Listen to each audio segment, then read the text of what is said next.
السلام عليكم ورحمة الله وبركاته. أهلا بكم في مطبخ توتي. النهاردة هنقدم مع بعض الكبدة بطريقة جديدة إن شاء الله هتعجبكم. تعمل منها سندوتشات طبعا بتبقى تحفة جدا. اتبعوا بس الوصفة للآخر علشان تعرفوا تستفيدوا بأي حاجة بقولها في النص، وإن شاء الله وصفتي وتقدمتي للجبدة تعجبكم. بس اللي يعجبه الكبدة ما ينسناش في اللايك والاشتراك في القناة لأول مرة يشوفنا وتفعيل الجرس عشان أي وصفة جديدة أعملها يوصل لكم إشعار بيها. تعالوا نشوف هنعمل الكبده الجامده دي مع بعض ازاي. عندي نص كيلو كبده انا جايباها شرايح عريضه علشان انا عايزه اقطعها كده بالطول، ومعاها كلاوي، وعندي فلفل الوان، عندي معلقه كبيره ملح، ومعلقه صغيره كزبره ناشفه، ومعلقه صغيره جنزبيل، ومعلقه صغيره شطه، ومعلقه صغيره كمون. انا مش عايزه احط فلفل اسمر عشان ما يغمقليش الكبده قوي. وعندي معلقتين صغيرين توم مفروم، وعندي ليمونه كبيره معصوره. اول حاجه هبتدي بيها ان انا هنقطع معاكم الكبده شرايح. اول حاجه هبتدي بيها انا هقطع كده الكبده عندي شرايح بالطول بالشكل ده كده. طبعا هي ساعات بتبقى فيها زي جلده كده بتعصلك شويه بالشكل ده. كله بقى هنقطعه شرايح طويله بالشكل ده كده. هقطع كل الكميه اللي معايا بالشكل ده وارجع لكم تاني. انا مقطعه الكبده شرايح كده طويله كلها بالشكل ده كده. والكلاوي انا طبعا ركناها على جنب دي عشان هبتدي يعني بتشويحها الاول قبل الكبده لان هي بتاخد وقت في السوا. دلوقتي انا هنقطع الفلفل، هجهز كل الحاجه اللي انا محتاجاها. انا مش هستخدم بصل في الوصفه دي، انا هستخدم بس فلفل الالوان بيدي شكل جميل جدا للكبده ده، غير طبعا طعمها الجميل.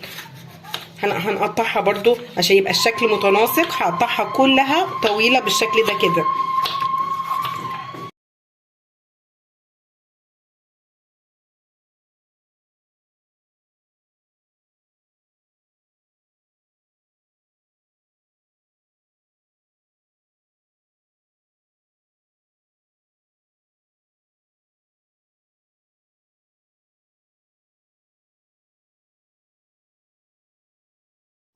انا بعد ما خلصت تقطيع الخضار انا حطيت طاسه على النار تسخن وحطيت فيها زيت ذره. طبعا انا مبخليش زيت الذره يسخن عندي، انا بس بنزل عليه على الطاسه السخنه وبنزل على الحاجه اللي انا هعملها على طول. انا هبتدي طبعا بالكلاوي الاول لان هي بتاخد سوا. انا هشوحها هي الاول. خلاص انا بعد ما شوحت الكلاوي بالشكل ده انا هنزل عليه بالكبده عندي. طبعا هي عشان الطاسه سخنه قوي عملت الطاسه جامده.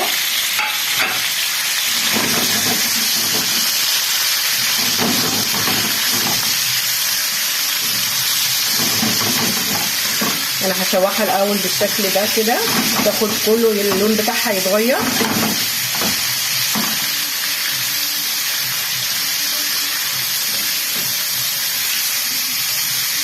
بعدين بقى انا علشان مش عايزه الثوم بتاعي يغمق انا خليته في الاخر خالص.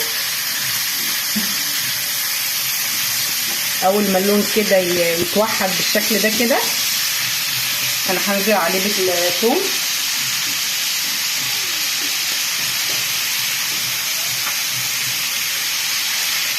واقلبه بقى كده مع الكبده.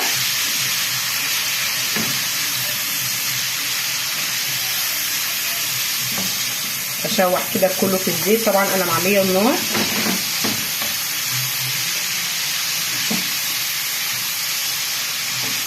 ريحه الكبده من قبل التوابل والثوم طبعا تحفه. خلاص انا شوحت كده كله بالشكل ده. انا هنزل عليه بقى بالتوابل والملح. طبعا الشطه اللي انا حطاها دي اختياري اللي يحبها.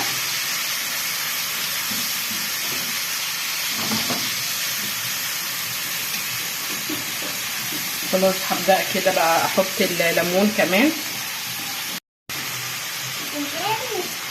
الليمونه طبعا دي عشان تضيع عليه اي زفاره في الكبده.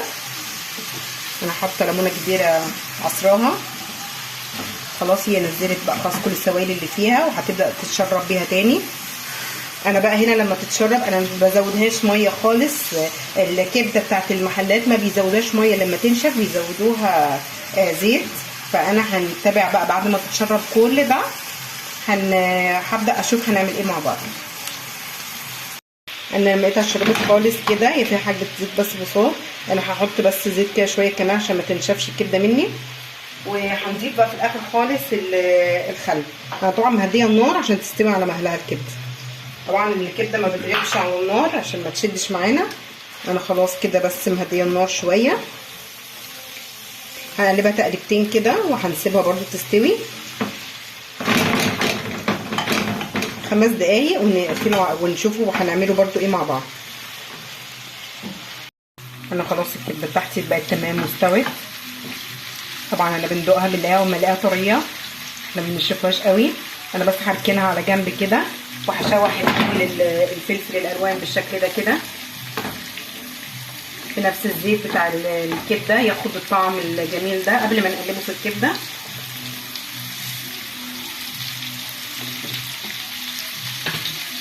هنقلب بالشكل كده الفلفل معايا.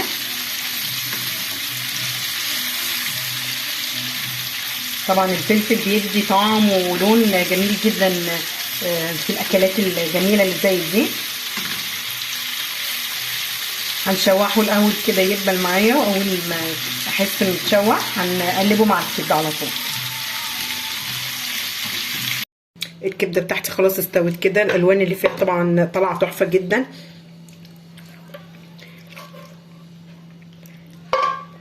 انا بفضيها بس كده في الطبق، وانا مجهزه طحينه.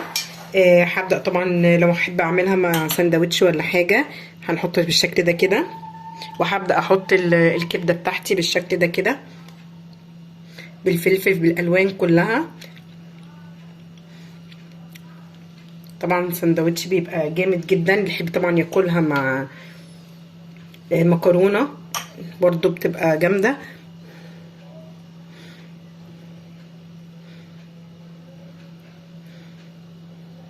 خلاص انا دي وصفتي للكبده.